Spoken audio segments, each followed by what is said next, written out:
Assalamualaikum warahmatullahi wabarakatuh. Saya sedang bersama dengan senior saya, kakak kelas saya di Mesir, Al-Mukarram, Ustadz Dr. Damanhur Abbas.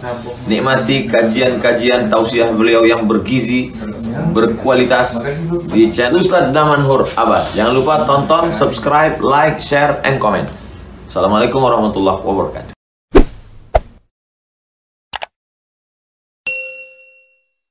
Assalamualaikum warahmatullahi wabarakatuh. Alhamdulillahilladzi ahyana ba'da ma amatana wa ilaihin nusyur. Asyhadu an la ilaha illallah lahu da'watul haqq, harisun 'alaiha wa aujaba tabsyiri biha wal takum minkum ummatun yad'una ilal khair wa ya'muruna bil ma'ruf wa yanhauna 'anil munkar wa ulaika humul muflihun. Wa asyhadu anna Muhammadan 'abduhu wa rasuluhu بلغ الرسالة وأدى الأمانة ونصح الأمة وكشف الغمة حتى آتانا اليقين ليلها كنهارها لا يزيغ عنها إلا هالك. اللهم صل على سيدنا محمد النبي الأمي الحبيب المحبوب العلي القدر العظيم الجاه وعلى أزواجه أمهات المؤمنين وذرياته وآل بيته وأصحابه أجمعين. رب اشرح لي صدري ويسر لي أمري wahlul 'uqdatam min lisani yafqahu qawli, amma ba'. Para asatiz yang saya muliakan, ayah bunda yang saya cintai, dan bapak ibu jamaah salat subuh yang dirahmati Allah, marilah senantiasa kita memanjatkan puji dan syukur kita kepada Allah yang telah memberikan nikmat iman kepada kita sehingga kita dapat melangkahkan kaki kita untuk melaksanakan salat subuh berjamaah. Salawat dan salam mari sama-sama kita panjatkan kepada junjungan kita Nabi besar Muhammad sallallahu alaihi wasallam yang telah mendoakan keberkahan kepada kita semuanya, di mana Rasulullah sallallahu alaihi wasallam bersabda, Allahumma barik li ummati fi bukuriha. Ya Allah, berikanlah keberkahan kepada umatku di pagi hari. Oleh sebab itu para sahabat pada saat mendengarkan doa yang diucapkan oleh baginda Rasulullah sallallahu alaihi wasallam tersebut, maka mereka berdialog dengan Allah. Bagaimana dialognya? Pada saat mereka sedang melaksanakan salat subuh berjamaah seperti ini, maka pada saat mereka melakukan aktivitas sehari-hari, maka mereka mengatakan kepada Rabb, kepada Allah, wahai Allah, barusan kami telah melaksanakan apa yang Engkau perintahkan, maka berikanlah keberkahan pada setiap aktivitas yang kami lakukan. Pada saat mereka melakukan perdagangan, maka mereka mengatakan, Nabimu telah berdoa kepada kami untuk diberikan keberkahan, maka berkahilah perdagangan kami. Begitu juga dengan kita hari ini, Bapak Ibu jamaah yang dirahmati Allah. Pada saat kita melangkahkan kaki kita ke kantor, maka berdialoglah dengan Allah. Sampaikan kepada Allah bahwasanya, wahai Allah, Nabimu telah berdoa kepada kami untuk keberkahan kami, maka berilah keberkahan kepada kami pada saat kami memasuki kantor kami, pada saat kami memasuki kampus kami, pada saat kami melakukan apapun aktivitas yang kami lakukan, sebagaimana yang telah didoakan oleh Nabimu, yaitu baginda Rasulullah SAW. Oleh sebab itu, Bapak Ibu jemaah yang dirahmati Allah, sebagai wujud kecintaan kita kepada baginda Rasulullah, yaitu mari bersama-sama kita memperbanyak salawat kepada beliau. Agar apa? Agar rasa cinta itu tertanam di dalam hati kita, sehingga tidak terasa berat pada saat kita akan mengikuti apa yang diperintahkan oleh baginda Rasulullah SAW untuk kita amalkan, untuk kita aktualisasikan di dalam kehidupan kita sehari-hari. Semoga jamaah yang berhadir pada subuh berbahagia ini merupakan di antara umat Nabi Muhammad SAW yang akan diberikan syafaat kelak nanti di hari akhirat dan akan disuguhkan air dari telaga Kausar dari tangan mulia tersebut. Allahumma amin. Bapak Ibu jemaah yang dirahmati Allah, pada subuh yang berbahagia ini kita sudah memasuki ke surat Al-Infitar, di mana surat ini juga sebagaimana yang disampaikan oleh baginda Rasulullah SAW, barang siapa yang ingin melihat suasana hari akhirat dengan ra'yal ain, barang siapa yang ingin melihat kondisi gambaran hari akhirat dengan mata telanjang, falyaqra idzas sama'un fatarat, maka hendaklah mereka membaca surat idzas sama'un fatarat. Sehingga Imam Bukhari di dalam hadisnya itu menyebutkan bahwasanya penamaan surat ini itu bukan hanya surat Al-Infitar. Para mufassirin mereka memberikan berbagai macam nama untuk surat ini. Ada di antara mereka yang memberikan nama surat ini dengan nama surat Idzas Sama'un Fatarat. Ini adalah merupakan salah satu riwayat yang sahih sebagaimana yang disebutkan di dalam Sahih Bukhari. Begitu juga dengan beberapa riwayat yang lain mufassirin sebagaimana yang disebutkan di dalam kitab tafsir At-Tahrir wa Tanwir karangan Imam Ibnu Ashur. Beliau menjelaskan bahwasanya nama surat ini yaitu surat Al-Infitar, di mana surat ini diturunkan di Mekah, surat yang ke-82 diturunkan kepada baginda Rasulullah sallallahu alaihi wasallam. Bagaimana gambarannya? Ada 5 ayat pertama itu menceritakan kondisi bagaimana pada saat kiamat itu terjadi. Pertama sekali kita sudah menjelaskan ada 3 fase yang memang itu salah dan keliru dipahami oleh manusia hari ini. Fase pertama yaitu adalah sa'ah. Sa'ah itu adalah tanda-tanda kiamat, di mana tanda tersebut sudah sangat jelas dengan dikirimnya baginda Rasulullah SAW sebagai nabi akhir zaman. Itu merupakan salah satu tanda yang terbesar. Dan tanda lain dari tanda kiamat tersebut itu adalah pada saat Idzas Sama'un Fatarat. Ini adalah tanda kiamat besar, di mana pada saat Al-Qiyamah, fase yang kedua setelah tanda kiamat yaitu adalah Al-Qiyamah, yaitu hari kiamat, di mana janji Allah itu dengan diungkapkan di dalam ayat ini, di mana Allah berfirman Idzas Sama'un Fatarat, apabila langit itu terbelah. Kata-kata terbelah ini diungkapkan dengan kata-kata fi'il madhi, yaitu pas, akan tetapi bermakna pasti akan terwujud. Di mana kita ketahuinya? Dikarenakan pada saat Al-Quran mengungkapkan dengan kata-kata idza, itu adalah sesuatu yang pasti akan terjadi. Berbeda dengan ungkapan inna. Kalau seandainya ungkapan dengan inna itu muhtamalun, bisa jadi, bisa tidak. Terlebih in itu dipakai oleh orang Aceh. Pada saat kita mengundang seseorang, maka orang Aceh sering menjawab insya Allah ya. Berarti itu bisa jadi dia tidak datang 100% kalau dia menjawab insya Allah. Itulah perbedaan di antara kenapa penggunaan kata-kata inna dengan idza. Pada saat idza itu diungkapkan, maka itu pasti akan terjadi. Idzas sama'un fatarat, dan apabila langit itu terbelah. Infitar ini dengan fi'il madhi, yaitu pas yang akan pasti yang sudah terjadi, akan tetapi cerita ini akan terjadi di waktu yang akan datang. Sehingga kata-kata idza itu adalah dharaf lil mustaqbal. Dia itu akan dinisbahkan kepada masa yang akan datang. Ada hal yang menarik Bapak Ibu jemaah yang dirahmati Allah. Pada saat para ulama menjelaskan tentang langit, yang mana sebenarnya langit itu? Hari ini sampai dengan hari ini teknologi belum bisa mengungkapkan mana yang dimaksud dengan langit pertama, langit kedua sampai dengan langit ketujuh. Sehingga apa? Sehingga kita hanya bisa mengetahui beberapa informasi bahwasanya langit dunia itu dihiasi dengan para bintang. Idza sama wa laqad zayyana as-samaa ad-dunya bimasabiha wa ja'alnaha rujuman lisyayatin. Itu firman Allah. Bahwasanya kami menghiasi langit dunia itu dengan bintang-bintang. Pada saat malam hari kita melihat bintang, itu adalah langit dunia. Nah, kenapa sekarang Allah mengungkapkan bahwasanya tanda kiamat, yaitu fase yang kedua itu adalah kiamat, yaitu dengan pecahnya langit.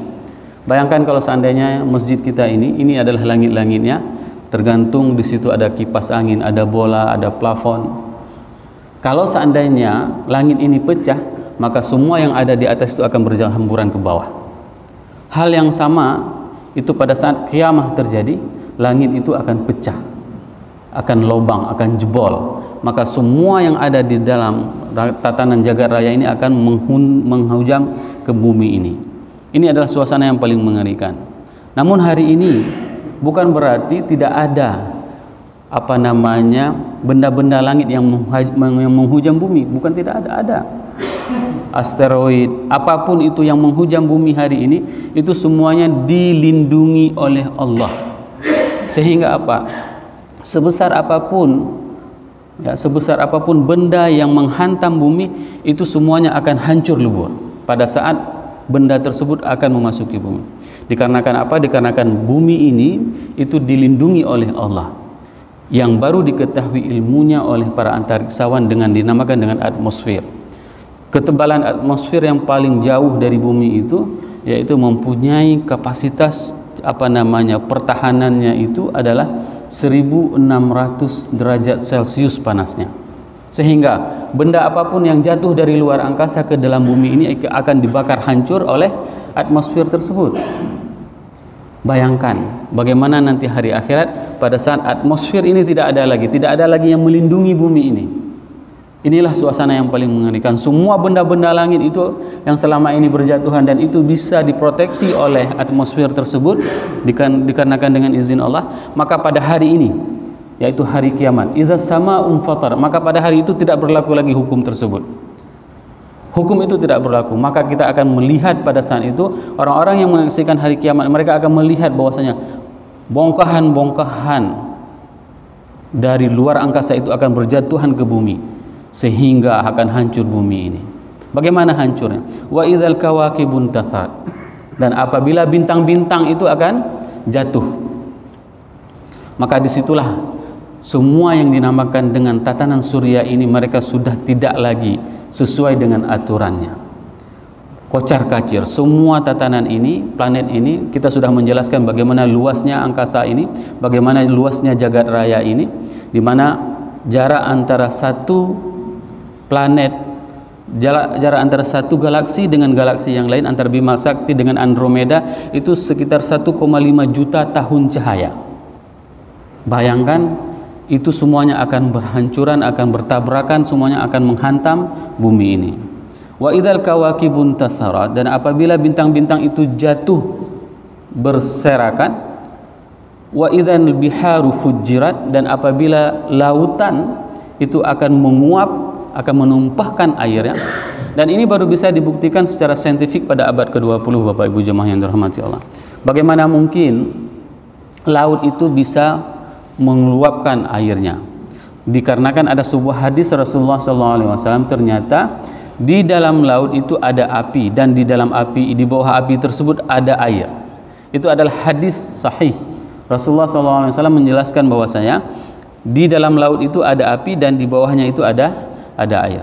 Maka bumi ini sebenarnya ini adalah sangat riskan dengan berbagai macam bencana. Pada saat di dalam laut kita mempunyai api tersebut akan menghembuskan, akan menyemburkan, sehingga apa yang terjadi?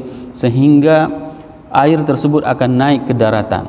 Dan yang paling mengerikan lagi, ada salah satu bongkahan bumi yang dalamnya itu baru bisa ditemukan, belum pernah para ilmuwan bisa mengetahui bagaimana kehidupan di dalam laut tersebut. Salah satu lempengan yang paling dalam itu sejauh 13 mil luas lempengan di dalam lautan tersebut.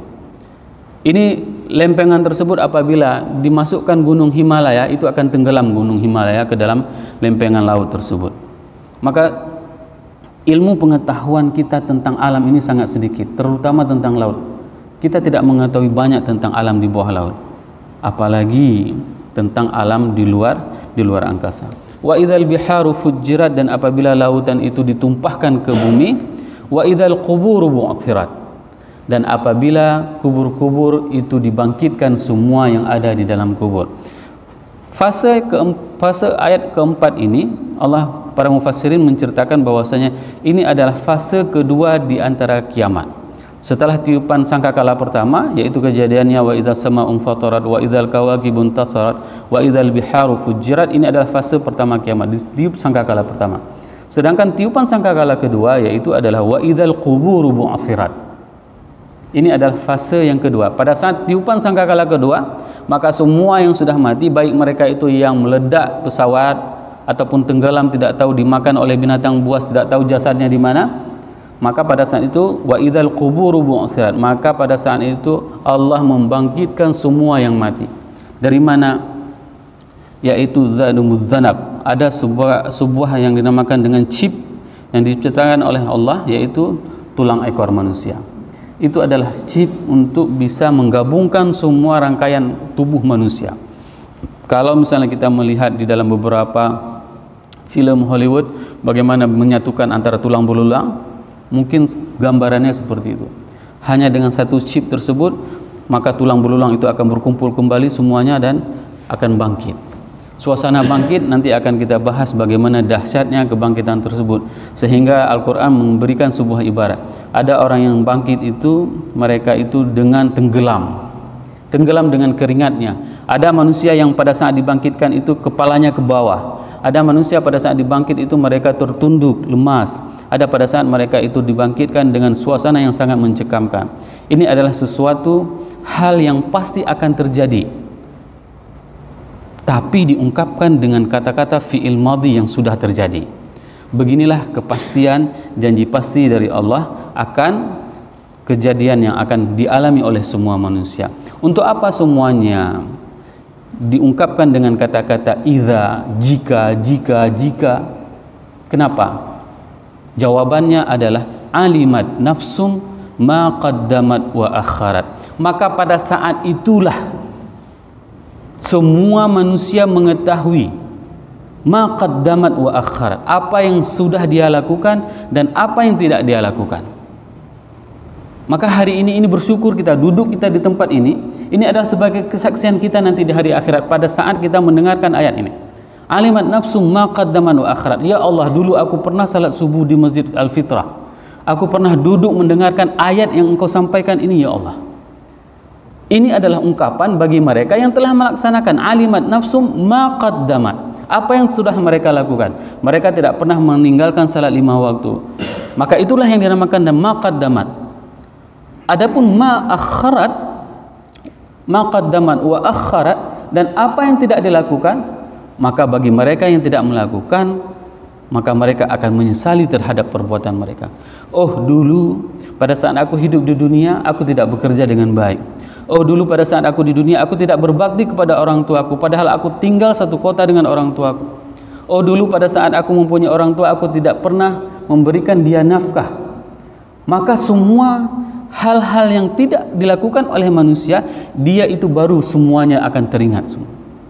Inilah fungsinya kenapa kita mengaji. Agar apa? Agar kita tidak lagi seperti masa-masa dahulu.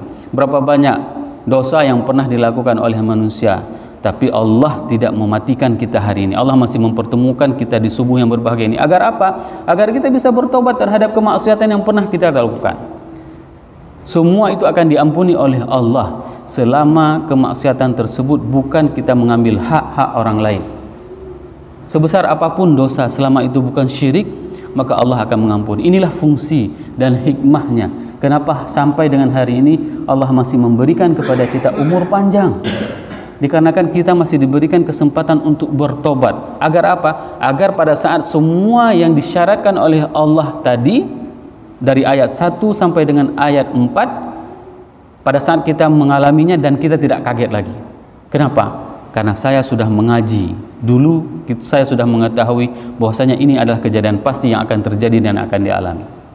Semoga 5 ayat ini bisa meningkatkan keimanan kita kepada Allah dan kepada Rasul, sehingga kita bertambah kecintaan kita kepada Allah dan kepada Rasul.